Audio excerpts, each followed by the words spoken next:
Okay, semiconductor, interesting topic. Semiconductors are the brain of modern tech, which activates the advanced technology in communication, transportation, healthcare, security, and also technology of future like artificial intelligence, virtual reality, machine learning, automated device, robotics, quantum computing, spaceship, and data center. New emerging sectors like Internet of Things, wireless communication, EV, AI, and machine learning are creating a huge demand for semiconductors. And we are going to talk more about this in upcoming episode. Whenever we analyze any industry, it becomes important to check the growth and data of that industry. So take a dive with me in the data world.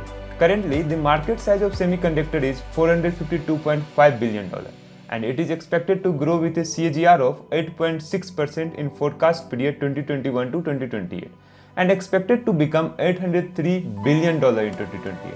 And in my view, as we see a rapid shift on online universe like online education, online work, etc., create a huge demand of data storage, microprocessor, etc.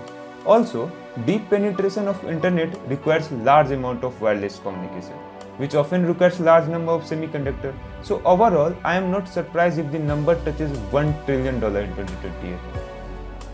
But we can only touch humongous number when the overall semiconductor workflow works properly.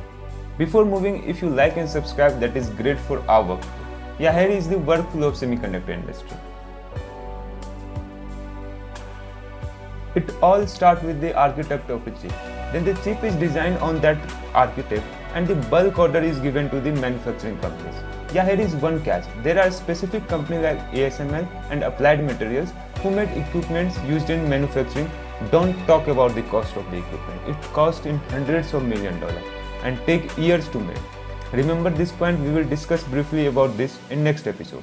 Come to the point, after the chip is manufactured, it is sent to companies which do assembling, testing and packaging. Then it travels a long distance and come to us in form of electronic device. I think it is not enough to understand. So let's understand it with taking an iPhone example.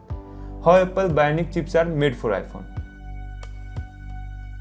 Bionic chip use ARM architect designed by Apple, manufactured by TSMC and assembled by Foxconn. Basically, ARM is a company which architect is used by Apple. Then Apple do customization and designing of the chip with their own technology and send the design to TSMC, which manufacture Bionic chip, and then Foxconn do assembling and testing of the Bionic chip. That's all. After putting some light on countries and major players involving in semiconductor chain, we get this. As you can see on map that USA is the leader in the areas of software and designing of semiconductor. UK and Netherlands is also contributing in designing of semiconductor, and they also make equipment used in manufacturing of semiconductor. Asian countries are the hub of semiconductor manufacturing plant. Taiwan, South Korea and China itself manufacture more than half of the semiconductor manufactured each year in the world.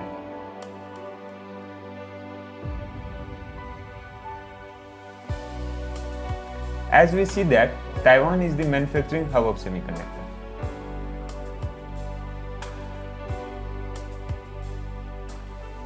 Here is the biggest company by revenue.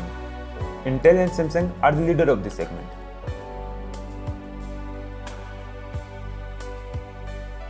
Now come to the biggest equipment makers. In this segment, Applied Material and ASML are giving neck-to-neck competition to each other.